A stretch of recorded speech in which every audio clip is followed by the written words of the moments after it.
বাংলাদেশ উপস্থিত প্রিয় মুরব্বীবর্গ, মঞ্চে উপস্থিত জাতীয় নেতৃবৃন্দ, আমার সামনে উপস্থিত প্রিয় ভাই ও বোনেরা এবং মিডিয়ার মাধ্যমে সমগ্র বাংলাদেশ থেকে যারা দেখছেন এই অনুষ্ঠান, প্রিয় ভাই বোনেরা, প্রিয় মা বোনেরা, আসসালামু আলাইকুম। প্রিয় ভাই বোনেরা, আজ প্রথমেই আমি রব্বুল আলামিনের দরবারে হাজারো লক্ষ কোটি শুকরিয়া জানাতে চাই। রব্বুল আলামিনের অশেষ রহমতে আজ আমি আমার প্রিয় মাতৃভূমিতে ফিরে আসতে পেরেছি আপনাদের দোয়ায়। আপনাদের মাঝে প্রিয় ভাই বোনেরা, আমাদের এই প্রিয় মাতৃভূমি 1971 সালে লাখো শহীদের রক্তের বিনিময়ে অর্জিত হয়েছিল।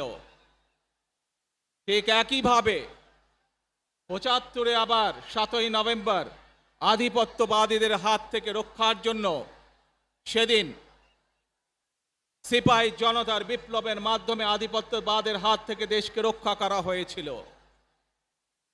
একইভাবে পরবর্তীতে 90-এ স্বৈরাচারের বিরুদ্ধে এদেশের জনগণ, এদেশের খেটে খাওয়া মানুষ তাদের গণতান্ত্রিক অধিকারকে ছিনিয়ে এনেছিল। কিন্তু তারপরেও ষড়যন্ত্রকারীদের ষড়যন্ত্র থেমে থাকেনি।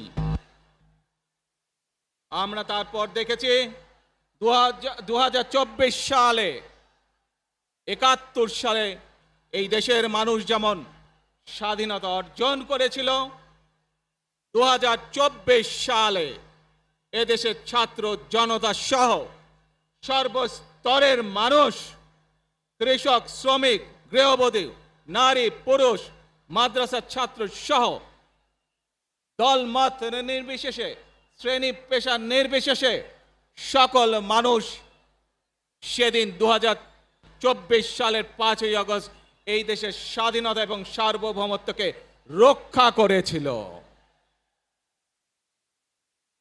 প্রিয় ভাই বোনেরা, আজ বাংলাদেশের মানুষ কথা বলার অধিকার ফিরে পেতে চায়। তারা তাদের গণতান্ত্রিক অধিকার ফিরে পেতে চায়। বাংলাদেশের মানুষ চায় তারা তাদের যোগ্যতা অনুযায়ী ন্যায্য অধিকার পাবে।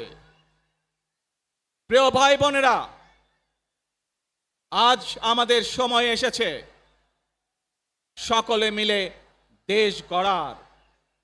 এই দেশে যেমন পাহাড়ের মানুষ আছে, এই দেশে একইভাবে সমতলের মানুষ আছে। এই দেশে মুসলমান, বৌদ্ধ, খ্রিস্টান, হিন্দু সহ বিভিন্ন ধর্মের মানুষ বসবাস করে।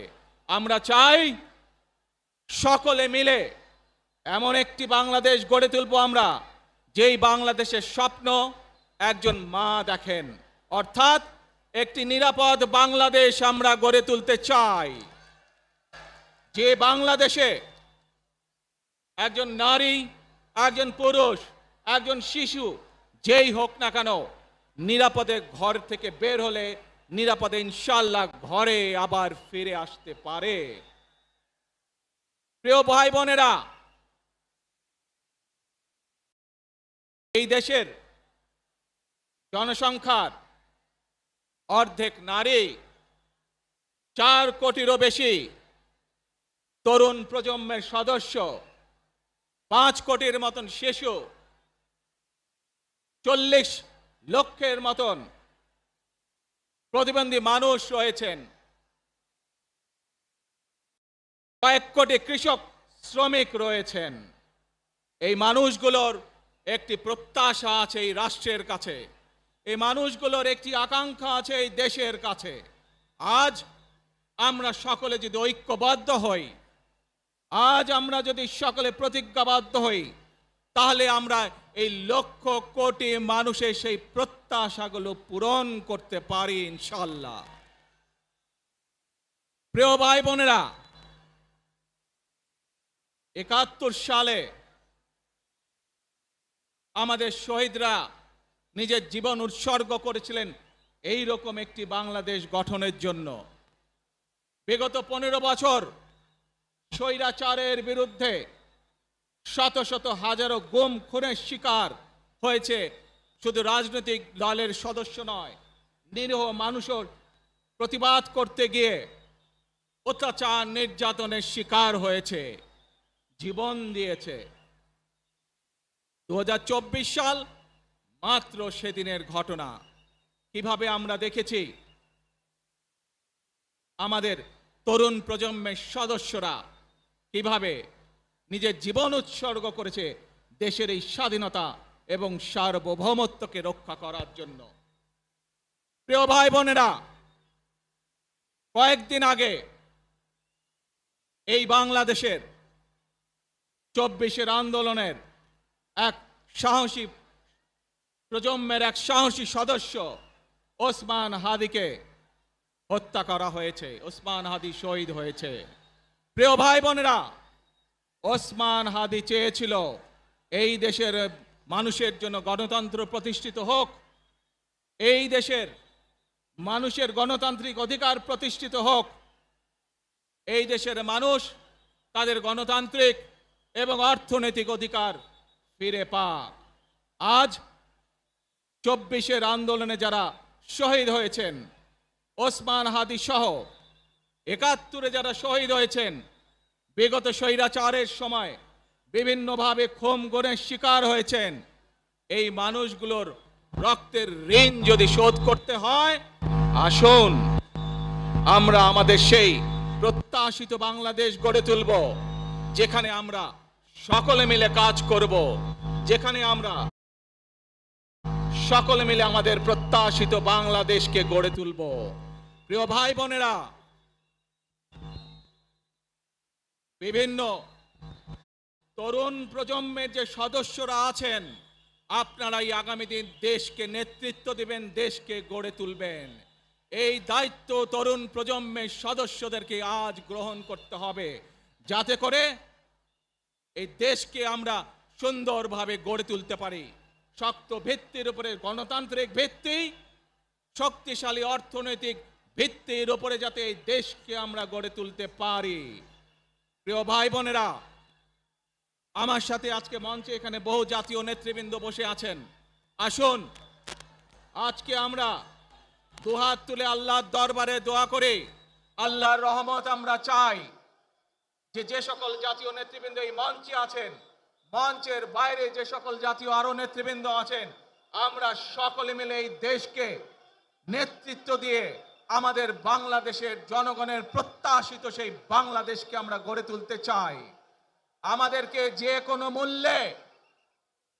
কোনো মূল্যে আমাদেরকে এই দেশের শান্তি শৃঙ্খলা রক্ষা করতে হবে।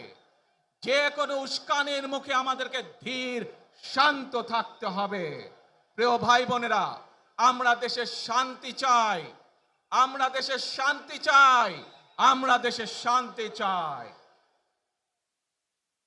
প্রিয় ভাই বোনেরা, মার্টিন লুথার কিং নাম শুনেছেন না আপনারা? নাম শুনেছেন তো আপনারা? মার্টিন লুথার কিং, তার একটি বিখ্যাত ডায়লগ আছে, আই হ্যাভ এ ড্রিম। আজ এই বাংলাদেশের মাটিতে দাঁড়িয়ে আপনাদের সকলের সামনে আমি বলতে চাই, বাংলাদেশ জাতীয়তাবাদী দলের একজন সদস্য হিসাবে আপনাদের সামনে আমি বলতে চাই, I have a plan for the people of my country, for my country.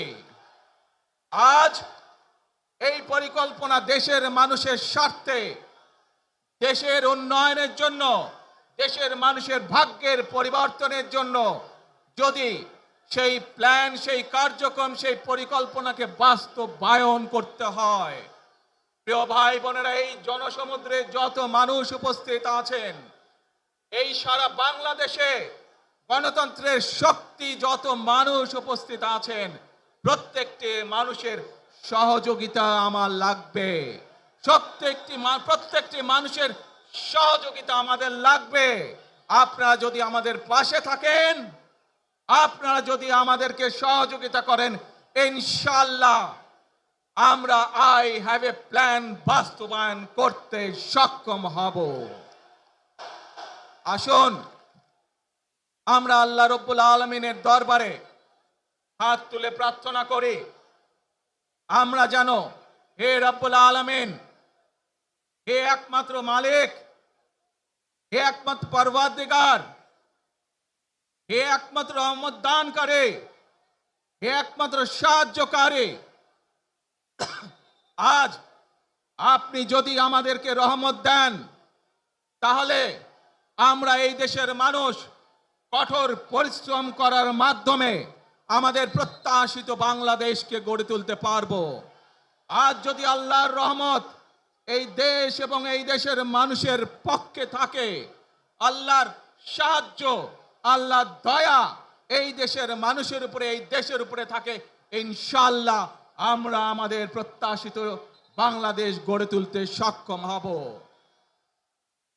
প্রিয় ভাই বোনেরা, আজ আসুন আমরা সকলে মিলে প্রতিজ্ঞা করি, আমরা সকলে মিলে প্রতিজ্ঞা করি যে ইনশাআল্লাহ আগামী দিনে দেশ পরিচালনার দায়িত্বে যারা আসবে, আমরা সকলে নবী করিম সাল্লাল্লাহু আলাইহি সাল্লামের যে ন্যায়পরায়ণতা, সেই ন্যায়পরায়ণতার আলোকে আমরা দেশ পরিচালনার সর্বোচ্চ চেষ্টা করব। ভাই বোনেরা, আজ আপনারা জানেন এখান থেকে আমি আমার মা দেশনেত্রী খালেদা জিয়ার কাছে যাব। একটি মানুষ, যে মানুষটি এই দেশের মাটি, এই দেশের মানুষকে নিজের জীবনের থেকেও বেশি ভালোবেসেছেন, তার সাথে কি হয়েছে আপনারা প্রত্যেকটি মানুষ সে সম্পর্কে অবগত আছেন। সন্তান হিসাবে আপনাদের কাছে আমি চাইবো, আজ আল্লাহর দরবারে আপনারা দোয়া করবেন যাতে আল্লাহ ওনাকে তৌফিক দেন, উনি যাতে সুস্থ হতে পারেন। প্রিয় ভাই বোনেরা, সন্তান হিসাবে আমার মন আমার মায়ের বিছানার পাশে পড়ে আছে সেই হাসপাতালের ঘরে, কিন্তু সেই মানুষটি যাদের জন্য জীবনকে উৎসর্গ করেছে, অর্থাৎ আপনারা এই মানুষগুলোকে, যাদের জন্য দেশনেত্রী খালেদা জিয়া জীবন উৎসর্গ করেছেন নিজের জীবন, সেই মানুষগুলোকে আমি কোনোভাবেই ফেলে যেতে পারি না। এবং সেজন্যই আজ হাসপাতালে যাবার আগে আপনাদের প্রতি সহ টেলিভিশনগুলোর মাধ্যমে যারা সমগ্র বাংলাদেশে আমাকে দেখছেন, আপনাদের সকলের কাছে কৃতজ্ঞতা প্রকাশ করার জন্য আজ আমি এখানে দাঁড়িয়েছি আপনাদের সামনে। প্রিয় ভাই বোনেরা, আসুন আমাদেরকে আজকে নিশ্চিত করতে হবে, আমরা যে ধর্মের মানুষ হই, আমরা যে শ্রেণীর মানুষ হই, আমরা যে দলেরই রাজনৈতিক দলের সদস্য হই অথবা একজন নির্দলীয় ব্যক্তি হই, আমাদেরকে নিশ্চিত করতে হবে যে কোনো মূল্যে আমরা আমাদের এই দেশের শান্তি শৃঙ্খলাকে ধরে রাখতে হবে। যে কোনো মূল্যে যে কোনো বিশৃঙ্খলাকে পরিত্যাগ করতে হবে। যে কোনো মূল্যে আমাদেরকে নিশ্চিত করতে হবে যাতে মানুষ নিরাপদ থাকতে পারে। শিশু হোক, নারী হোক, পুরুষ হোক, যে কোনো বয়স, যে কোনো শ্রেণী, যে কোনো পেশা, যে কোনো ধর্মের মানুষ যেন নিরাপদ থাকে, এই হোক আমাদের চাওয়া আজকে। প্রিয় ভাই বোনেরা, আসুন প্রিয় ভাই বোনেরা, সবাই মিলে আজ আমরা প্রতিজ্ঞাবদ্ধ হই, সবাই মিলে করব কাজ। কে? জোরে আরো। সবাই মিলে করব কাজ, করব মোদের বাংলাদেশ। ইনশাআল্লাহ আপনাদের সকলের কাছে দোয়া আছে, আবারও সকলকে যে কোনো মূল্যে দেশে শান্তি শৃঙ্খলা রক্ষার আহ্বান জানিয়ে যে কোনো বিশৃঙ্খলাকে পরিহার করে ধৈর্যের সাথে মোকাবেলা করার আহ্বান জানিয়ে আমার বক্তব্য শেষ করছি। আবারও আপনাদের কাছে কৃতজ্ঞতা প্রকাশ করছি আজকে আমাকে এইভাবে বরণ করে নেওয়ার জন্য। আল্লাহ হাফেজ। বাংলাদেশ জিন্দাবাদ, বাংলাদেশ জাতীয়তাবাদী দল জিন্দাবাদ। আসসালামু আলাইকুম।